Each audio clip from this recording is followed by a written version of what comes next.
Treasures of Sudanese Sufism, a journey through heritage books and manuscripts. Why do we judge الطبقات by contemporary standards? It is my great pleasure, the audience, continuing together our documentary journey with Muhammad Noor Waddifallah and his book طبقات within the series Treasures of Sudanese Sufi Heritage Books. In this episode, we pause to examine a question that is frequently raised. Why do we judge الطبقات by contemporary standards? We will approach this question from both historical and methodological perspectives in order to understand the book within the context in which it was written, rather than projecting our contemporary assumptions onto a society that existed centuries ago, or reducing its value to a limited number of narratives contained within it. Welcome and stay with us, dear audience.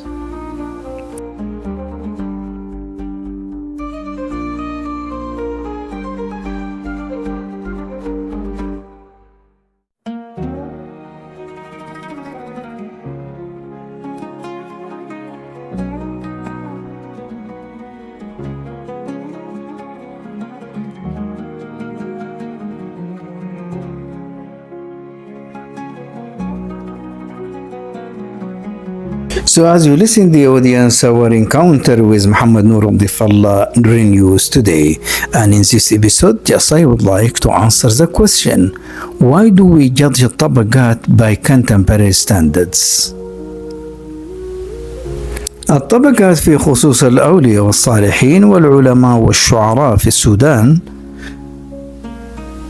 by Muhammad Noor Waddifallah continues to face repeated criticism from certain groups opposed to popular Islam in Sudan, particularly currents that are critical of Sufism.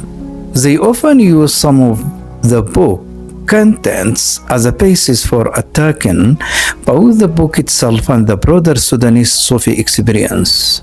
However, the methodological problem with many of these readings is that they judge the book according to present-day standards and project contemporary worldviews onto a historical text that was produced within a completely different social, cultural, and intellectual environment.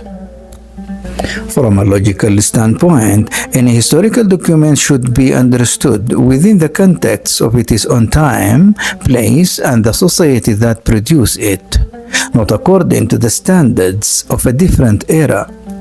It is unreasonable to expect an 18th century author to write with the mindset of a modern academic researcher or to adhere to contemporary historical methodologies that simply did not exist in his time.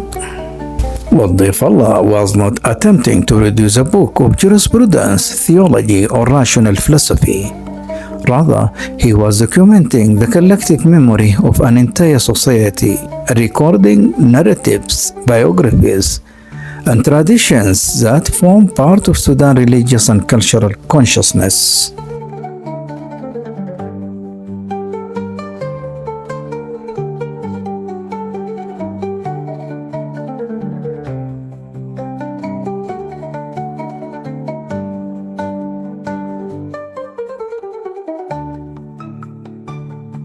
from an intellectual perspective. The presence of extraordinary stories, miracles, or seemingly supernatural accounts does not diminish the historical value of the book. Such narratives are themselves valuable sources for understanding the worldview of the societies that produce them. Historians do not study only material events. They also study systems of belief, symbols, and collective perceptions that shape people's behavior and social structures.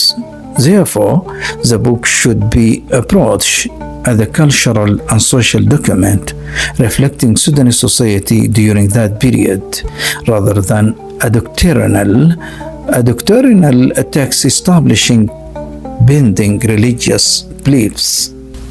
From a religious perspective, Islam itself calls for fairness and cautions against selective or hasty judgments. God says in the Quran, "Don't let the hatred of a people lead you to depart from justice. Be just, that is closer to righteousness. ولا يجرمنكم شنآن قوم لا تعدلوا اعدلوا هو أقرب للتقوى." Verse 8 from Surah Al-Ma'idah. Furthermore, the Quran affirms the concept of saintly miracles in several instances, such as the story of Mary and the account of the man who possessed knowledge from the book in Surah Al-An'am. In Surah An-Naml, this demonstrates that belief in the possibility of miracles granted to God's righteous servants is not foreign to the Islamic tradition, even though individual accounts remain subject to examination, acceptance, or rejection. Another mistake made by some critics is their failure to distinguish between the book as a historical source and the narratives contained within it as unquestionable truths. The existence of a weak report or an implausible story does not justify dismissing the entire work, just as the great classical works of Islamic heritage have never discarded simply because they contain narrations that require critical evaluation. Sound scholarship is based on analysis, differentiation, and critique, not wholesale rejection and destruction.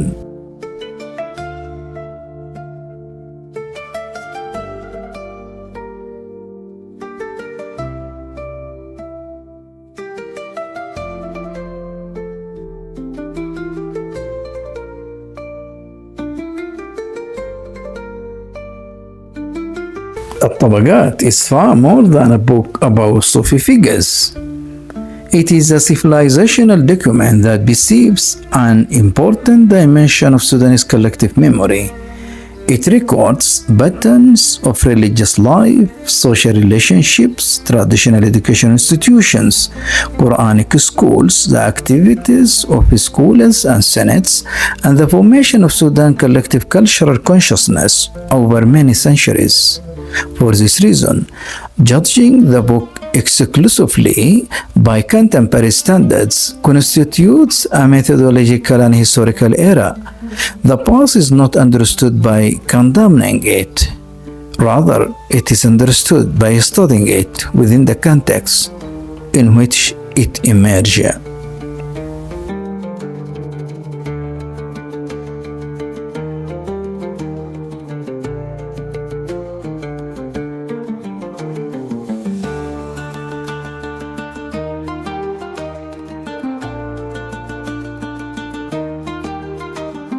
Critics of Fadl's text base their arguments on a composite assumption.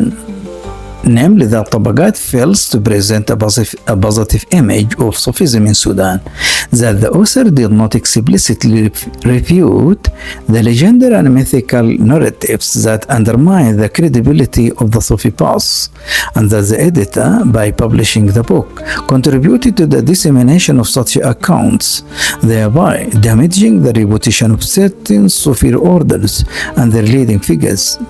Based on this assumption, their criticism have addressed both the form and the content of the book.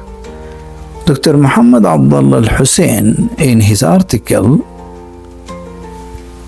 Between the Encyclopedia Ethiopica and the Book of Al-Tabaqat, argues that the evaluation of Al-Difallah's Al-Tabaqat should be undertaken in light of the historical circumstances and the intellectual and cultural context in which it was composed, rather than according to modern standards and contemporary rationalist perspectives. In other words, he stresses the necessity of reading the book within its own temporal and intellectual environment, taking into account the nature of knowledge and the methods of documentation prevalent at the time, while avoiding the projection of present-day concepts and critical tools onto a text that belongs to a different historical setting.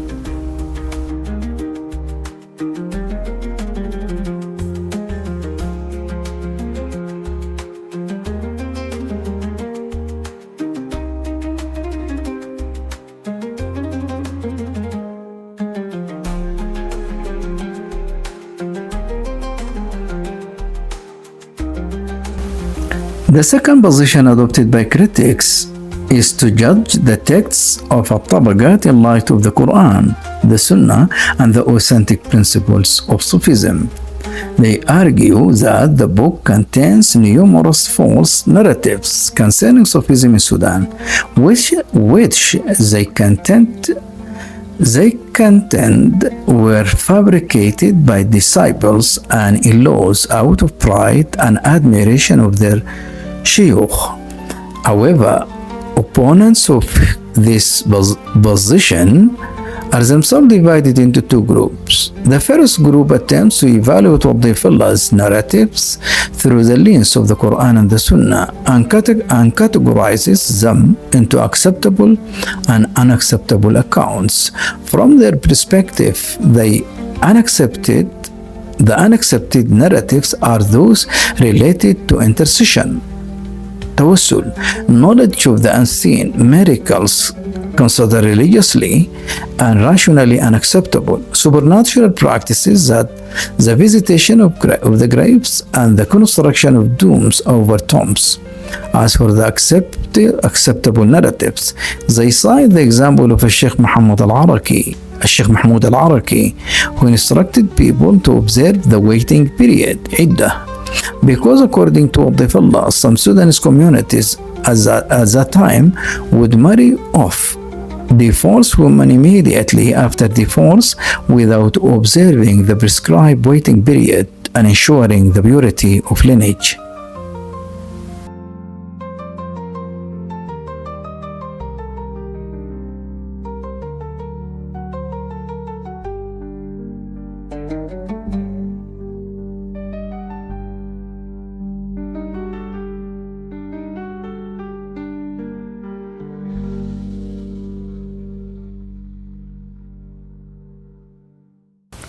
The central issue, therefore, concerns how we classify the texts of Al-Tabaqat, rather than the editor's introduction or scholarly annotations.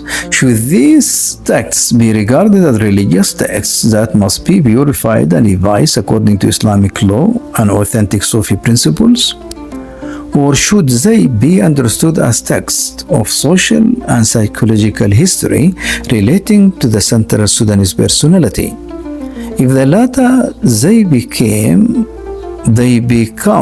valuable sources for understanding what shapes popular imagination, governs behavior and emotions, and determines social expectations. From this perspective, it is not important to determine whether every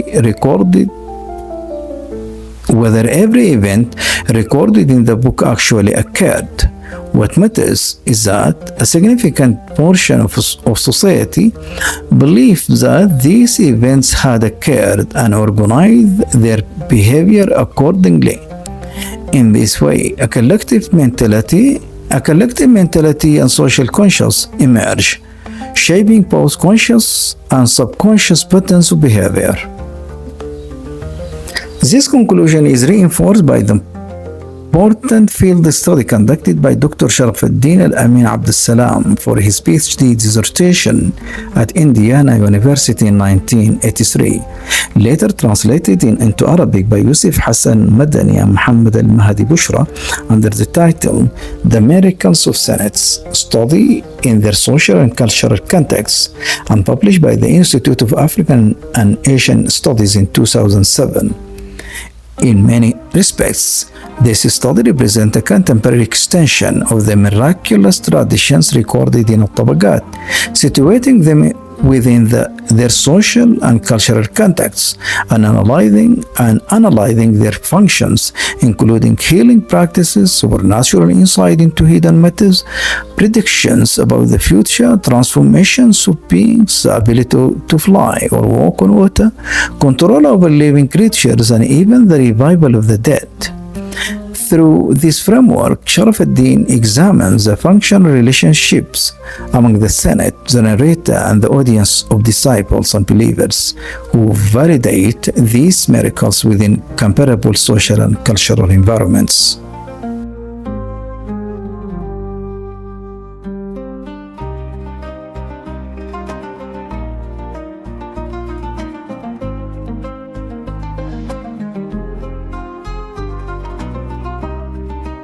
Course of anti-Sufi groups in Sudan, particularly Salafi movements, relies heavily on the miracle narratives contained in what they follow as الطبقات, and frequently uses them as a principal means of criticizing Sufism as a whole.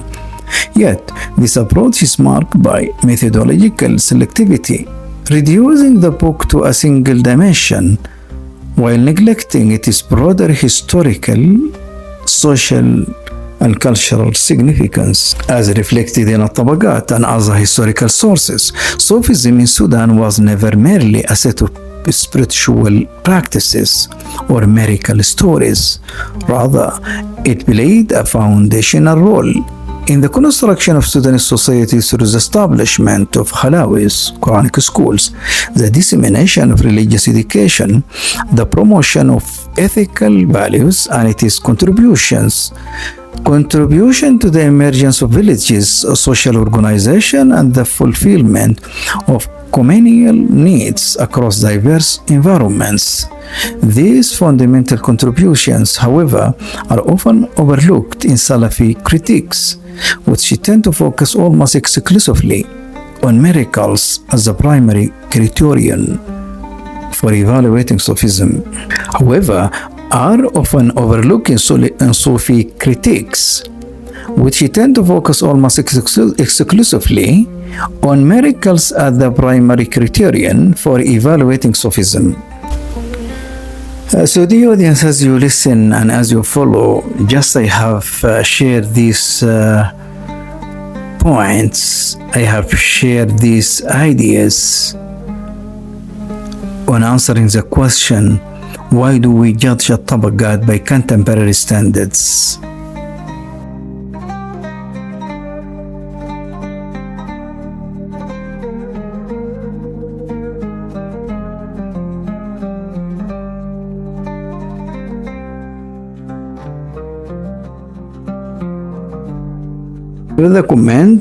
The comments on this question, why do we judge كتاب الطبقات by contemporary standards? Here we have cited three important areas that we have not to judge it in a way that we understood our own society, our own community today. So from a logical point of view, from intellectual point of view, and from religious Islamic point of view, we have not in position to judge a book that reflected the lives of a certain society at a certain time by the standards of our modern time. So logically, intellectually, and religiously is not applicable. By this, the audience, I came to the end of the episode. Till seeing you in another episode. Assalamu alaikum wa rahmatullahi wa barakatuh.